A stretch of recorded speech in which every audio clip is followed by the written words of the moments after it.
What's up, my comic comrades? Turtle fans have been anticipating the Teenage Mutant Ninja Turtles Last Ronin miniseries for several months now, and guess what? Issue 1 just dropped earlier this week. Until now, the identity of the Last Ronin has been a secret, but by the end of the first issue, we find out which turtle is the Last Ronin in this post-apocalyptic turtle story. Also, I just have to say, this series marks the return of TMNT creators and original creative team Kevin Eastman and Peter Laird to the TMNT comics. Meaning this series hits all the nostalgia feels for me, as I'm sure it will for many of you. But enough chatting, it's time to break down the first issue of The Last Ronin. And of course, there's gonna be spoilers galore for this issue, as we're gonna tell you who the Last Ronin is, so you've been warned.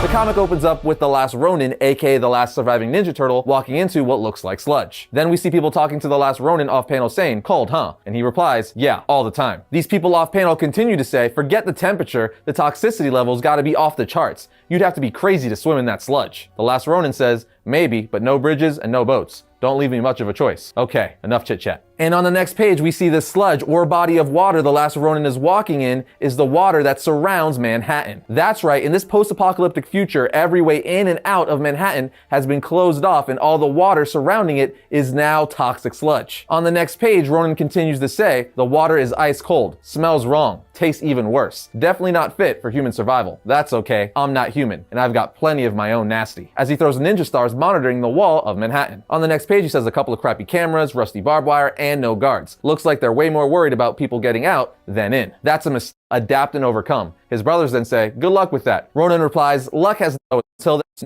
the plan stays the same. I just need to get from here to there," as he points to what looks like an Emperor's Tower. This panel also reveals the voices that have been talking to him off screen are his 3 dead brothers. Now, we're not sure if he's actually able to talk to his 3 dead brothers or if these are just hallucinations he's having to help him get through this. We also don't know which of the 3 brothers are dead, meaning we obviously don't know who the Ronin is. So until that's revealed at the end of the issue, I'm just gonna keep calling this turtle Ronin. The Ronin's brothers then ask, "How do you suppose to get to that tower? You just gonna grab a cab? That's a long ass hump, and a mutant packed head to toe with weapons don't exactly blend in." Ronin says, "Tell me something a little more obvious. Besides, you know the drill, adapt and overcome." His brothers then say, "Good luck with that." Ronin replies, "Luck has nothing to do with it. Do or do not." As we see Ronin steal a motorcycle from a girl named Jones. Is this Jones girl related to Casey Jones? We don't know. Ronin now on the motorcycle beelines his way towards that tower he was talking about earlier. But in the process, he makes quite a bit of noise, even throwing his motorcycle into a fuel tanker, causing a massive explosion. Having brought quite a bit of attention onto himself, he's forced to hide in a sewer system.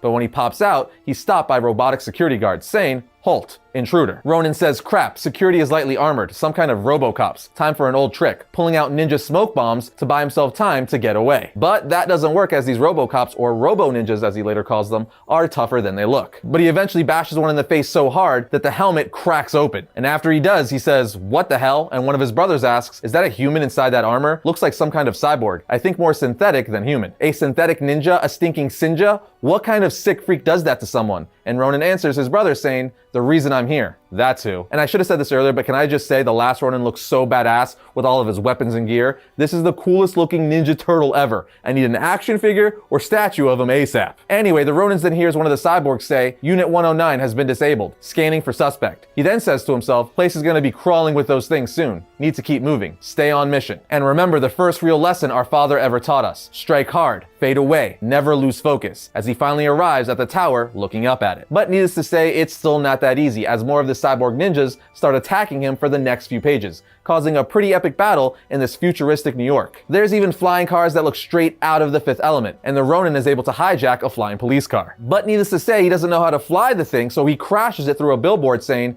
"This isn't good," before jumping out, and then the police car crashes and blows up behind him, to which he says, "Seriously?" And one of his brothers says, "Smooth moves. Classic. You still can't fly 10 feet in a straight line." And Ronin just replies, "Whatever. Shut up." Ronin then says, "My brothers are right. I need to stick to what I know best." And of course, that's running and jumping off of rooftops. Then on the next page, we see the reason why this last turtle, or the Ronin, wants to get to that tower. Because the ruler of the city, Oroku Hiroto, is in there. For those of you who are like, "Fantastic, who the heck is that?" He's the ruler of this futuristic New York City, but more importantly, Shredder's grandson and new master of the Foot Clan. And obviously, he's not too thrilled that someone is making a disturbance in his city, so he sent his captain to find and execute the Ronin, and he wants him to do so Ronin talking to himself, saying, from the day him and his brothers were born, their father trained him and his brothers to fight in the war between their families, for respect, for honor, for revenge. And now, after decades of murder and death, I've had enough, as he finally makes his way inside the bottom of the tower. But once he makes his way in there, he sees military-grade equipment everywhere and hardcore foot soldiers, who are now futuristic cyborgs, much like the ones he was fighting earlier. He tries to blow by them all by hopping on a motorcycle and causing an explosion, but that doesn't work, so he's forced to get into a huge battle with him against a crap ton of cyber foot soldiers. Meanwhile, Hiroto looks on via the cameras, telling his captain, why am I looking at the terrorists infiltrate inside the lower levels of my tower? His captain says, I understand your concern, but I have activated every resource available to stop him. Hiroto replies, no, I don't think you understand. Either I have his head on a pike before this day is through, or I will have yours. Meanwhile, the Ronin is able to handle these futuristic foot soldiers, cutting off their limbs and busting their cyber skulls left and right. But just when he makes his way towards the top, futuristic flying mousers with lasers start attacking him. Then a huge mouser starts charging him, to which Ronin stabs him in the chest with the sword. But it's too late, because the mouser tackled him through a window, causing him to free fall to the ground below. On the streets below, we see Ronin bloody and broken, but still alive and pissed that he almost had Hiroto, as he was at the top, but got tackled out a window last minute. But before the foot soldiers can recover the body, that Jones girl from earlier and her friends tells them the dude you're looking for isn't dead. He took off that way. To which the foot soldiers say, all units, the terrorist is still alive. Redirect pursuit towards Central Park. We then see that the Ronin went down a sewer and the Jones girl followed him. Elsewhere, Hiroto is extremely pissed that the turtle got away and even says, how the hell was he even alive to commence such idiocy? I wiped those dreadful things from the face of the earth a decade ago. He then looks at his mom in some sort of cryo chamber saying, no matter, you need not worry. As always, I have it under control. Nothing will ever threaten my ironclad rule over this city. This empire I have forged, and you will always be here to share in my glory, and to witness as I finish all that you could not, dearest mother. So that's pretty crazy. His mother is in some sort of cryo chamber. I'm sure that's going to be super important later on. Anyway, Hiroto's captain then comes in saying the terrorist is still on the loose, which obviously doesn't make him too happy. Meanwhile, beneath the sewer, our last turtle, or Ronin, is saying to himself, could have gone down fighting. Let those things finish me off. But that just be avoiding the inevitable. Knew this was a suicide mission from the start. Need to end this now, on my own terms, as he starts taking off his gear and laying his weapons right in front of him. This turtle continues to say, we were always so different, so much alike. I miss my brother so much, as he opens a bag, laying down all 4 of their colored bandanas. He continues to say, I miss my father more than anything else. I wanted to make him proud. In the end, too little too late. Story of my life. He then takes Leonardo's broken sword and points it towards his chest saying, I'm sorry, father. I failed. Please forgive me. That's right. Whichever turtle this is, he's about to kill himself because he failed. That's some hardcore stuff right there. But before he can put the blade through his chest, he passes out due to losing too much blood. But just as he passes out, that Jones girl finds his body saying, holy crap, no way, you're a mutant turtle. We then see that this turtle is in some sort of turtle heaven and that he reunited with his brothers in the sewer. But guess what? It's not, because this turtle actually isn't dead, as on the final page of the issue, we see him wake up in a hospital bed with an older mother freaking April O'Neil bringing him soup and tea. To which this turtle says, April, is that really you? She replies, yes, it's me, and I'm so relieved to see you awake. You really had me worried, mister. But who were you just talking to, Michelangelo? And just like that, the comic ends. That's right, friends, April O'Neil is still alive and much older. But not only that,